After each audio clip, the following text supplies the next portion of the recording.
He had tied her with chains. He had beaten her for hours.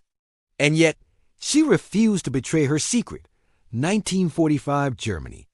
A British officer opens the door to a captured German farmhouse and finds a brutally beaten teenage girl tied to a chair, trembling, yet laughing. Why? Because her captor, a German officer, didn't know that the terrified girl in front of him was actually the most dangerous spy in the entire region. And in the next 30 minutes, you will discover why the Germans hunted this one girl more desperately than any Allied radio operator. This is the story the German army tried to erase. He had tied her with chains. He had beaten her for hours. And yet, she refused to betray her secret. 1945, Germany. A British officer pushes open the door of a captured German farmhouse, mud dripping from his torn uniform. The stench of gunpowder hangs thick. German officers lie dead across the wooden floor, their bodies twisted, the result of a brutal fight. Then he hears it, a faint, cracked voice. A girl, crying. He follows the sound to a locked pantry door. He raises his boot. Crack, the door bursts open. A teenage girl sits tied to a wooden chair, wrists crushed by iron chains, face swollen, lips bloodied. A gag digs cruelly into her mouth. She's trembling, yet when she sees him, she laughs, a broken, breathless laugh. He cuts her free. As he lifts her, she leans to his ear and whispers, "Don't trust the Germans." He is still here. Before he can speak, a shotgun blasts tears through the wall, splinters exploding around them. A German officer staggers from the shadows, screaming, "Gib sie mir! Sie ist nicht, or sie sagt." Give her to me. She is not who she says she is. The British officer rolls behind a table and fires.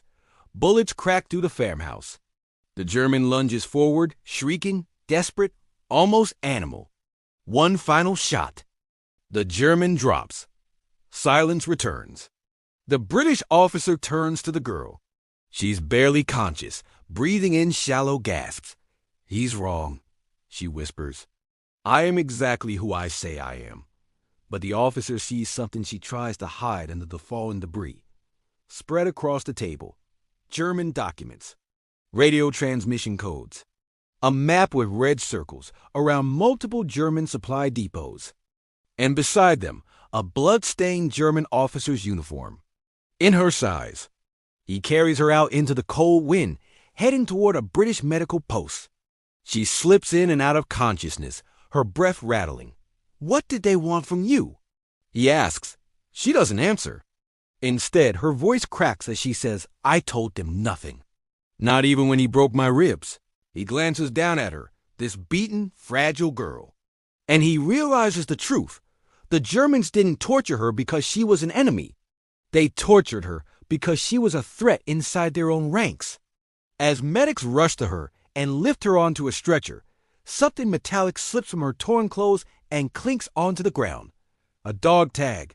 Not British. Not civilian. German. The British officer picks it up and freezes. The name stamped on it belongs to a German officer who died 2 months ago. He looks at the girl. This girl has been living inside the German army under a dead man's identity. And whatever mission she began, the war may be ending, but her mission is not. She lies on a cold metal stretcher, breath shallow, half her face hidden beneath blood-soaked bandages. The British officer stands beside her as doctors quietly examine broken ribs, torn skin, deep bruises, injuries no battlefield could explain.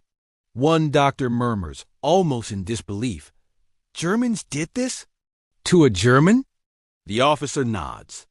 "She must have been protecting something important," the doctor says. "Or someone," the officer replies. Before anyone can say more, the girl forces a whisper through cracked lips. "Don't! Send me to HQ." The room stills. "They'll find me." The officer kneels beside her. "Who? The Germans?" She shakes her head weakly. "No, not the Germans. The ones who trained me." The officer steps outside, heart pounding, and pushes into a nearby intelligence tent where British soldiers sort captured German documents. He hands over the dog tag they found on her. Minutes later, a sergeant returns holding a thin, dust-covered file. "Sir, we found something." The ID belonged to Friedrich Adler, German counterintelligence. "But he's dead," the officer says. "Germans killed him." "Yes," the sergeant replies. And this is the strange part. He opens the file. Inside, a black and white photograph. Not of a man, of the girl, wearing a German officer's coat, eyes cold, face unreadable. "According to German records," the sergeant says quietly, "this girl is Adler. That's impossible." "Not impossible, sir." Manufactured. Back inside the medical tent, the girl wakes. Her eyes sweep the room, calculating, alert, far too sharp for someone moments from death. The officer places the file beside her. "Why do the Germans think you're Adler?" She stares at the photo without a flicker of emotion. Then she speaks. "Because I was." He waits. "Not the real one," she continues. "He trained me. Then he died, and I replaced him." The officer feels the ground shift beneath him. She wasn't a spy. She was a ghost, inserted deep inside German command. Her voice trembles, but she keeps talking. Adler discovered a secret SS program. Something they were preparing for the British advance. Something catastrophic. The officer leans close. "What kind of program?" "A weapon," she whispers. "Not a bomb. Worse." "Where is it?" "In a valley, under an old coal factory." Her hands shake violently. "I memorized everything, every code, every entry point, every guard rotation. That's why they tortured me.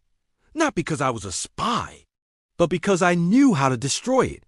The officer finally asks, "What's your real name?" She closes her eyes, and for the first time, fear crosses her face. "Names get you killed." The monitor beside her erupts into frantic beeps. Doctors rush in as her body crashes into shock. They try desperately to stabilize her.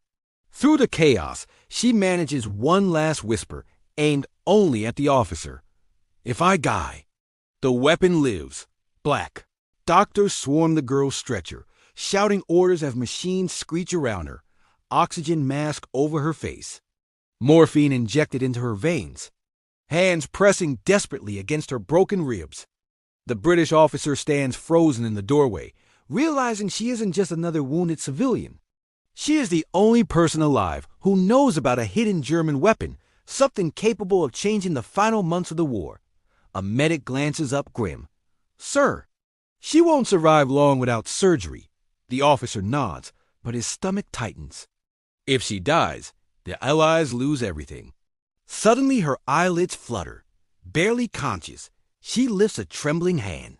She draws a shape in the air. "A triangle." He leans closer. "What does that mean?" Her lips barely move. Entrance marked by triangles. Her body goes limp again. Doctors shove him out as they fight to keep her alive. He storms into the intelligence tent moments later. A massive German regional map covers the table. He spreads out the captured map from the farmhouse beside it. Red circles, markings, strange symbols he didn't understand earlier. Now he does. Every marked location forms the outline of a giant triangle stretching miles across the valley.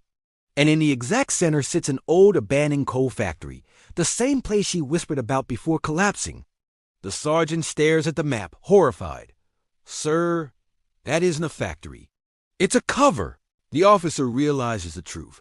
The Germans built something beneath it, deep, hidden, protected, and they killed the real Adler when he uncovered it.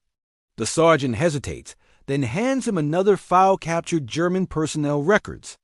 Inside are training notes, psychological assessments, photographs of the girl as a malnourished child, staring blankly at the camera. "The Germans recruited orphans," the sergeant says quietly. "Children with no names, no families.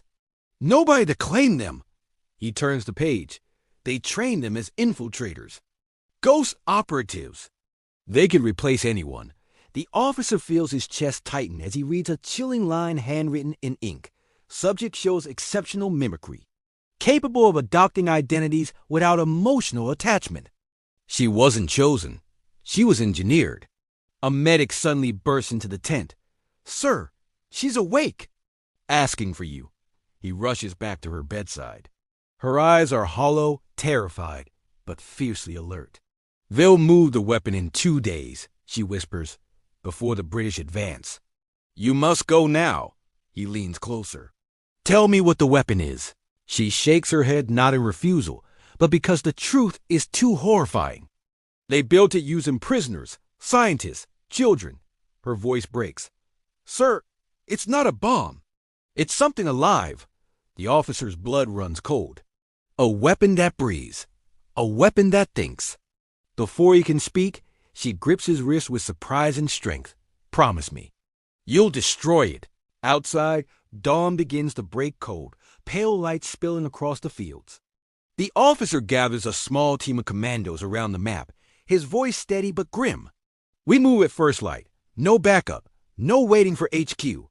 One commando asks, "Sir, what exactly are we up against?" The officer looks toward the medical tent, the girl who was never meant to exist, fighting for her life. "Something Germany was never supposed to build." He answers, "Fade out." Dawn breaks over the fog-drenched German valley as the British commando team advances in silence. The officer leads them, clutching the map the girl nearly died to deliver. Ahead stand 3 abandoned coal towers, rusted and skeletal. But one detail chills him, faint triangle symbols painted on the metal, just as she warned. She was right, he whispers. This is the entrance. Behind shattered machinery, they find a narrow shaft. They descend, boots echoing as the air grows colder, thicker, older. Far below ground, a commando mutters, "If this is a factory!" It's one hell of a deep one. The officer answers quietly, "It isn't a factory." A reinforced steel door waits at the bottom, massive, fortified, but cracked open as though abandoned in panic. Weapons raised, they step inside. Flickering lights reveal rows of empty cages, shackles bolted to walls. Medical cots stained dark with old blood, scraps of notes, diagrams, orders. And in the center of the chamber lies a circular pit covered by iron grates. The sergeant shines a flashlight down. "Sir, you need to see this." The officer kneels. Dozens of bodies lie piled beneath the grates, skin stretched over bone. Eyes sunken, prisoners, experiments, victims. One of them stirs, fingers twitching. A whisper rises from below. "Adler?" The starving man mistakes the officer for the girl, the last person who tried to help them. The prisoner reaches upward, voice trembling. "Stop them. They took the children, said they could make soldiers who don't need food, don't sleep, don't feel pain." The officer's throat tightens. This wasn't a weapon. It was an army, created in the dark beneath a coal factory, built from human suffering, tested on prisoners, trained to be unstoppable. But the prisoner gasps again, eyes wide with terror. They couldn't control them. A metallic crash echoes deeper inside the tunnels. The team snaps to alert. Something is here. Something alive. They move toward the corridor. Lights flicker violently. Shadows twist. Then they see him. A boy no older than 12. Barefoot, filthy, eyes blank as stone. He steps forward. One commando whispers, "Kid, you all right?" The officer feels the truth hit him like a blow. This is one of them. One of the engineered children. A living product of the nightmare. The officer raises both hands slowly. "We're not here to hurt you." The boy tilts his head confused. Then he moves. He lunges with impossible speed. The commandos grab him, struggling but refusing to fire. They will not kill a child. He thrashes, screaming a raw, animal sound, then collapses in exhaustion, trembling on the cold floor. He's not a weapon. He's another victim. Just like the girl, the officer's voice hardens. Plant charges. Everything goes. They move quickly, setting explosives in the labs, the tunnels, the cages, the pit. Before leaving, the officer kneels beside the boy. "You're safe now. We're ending it." The team climbs out of the valley. Moments later, a thunderous explosion rips through the earth. The underground nightmare collapses, cold towers crumbling into smoke and flame. The German program dies that day.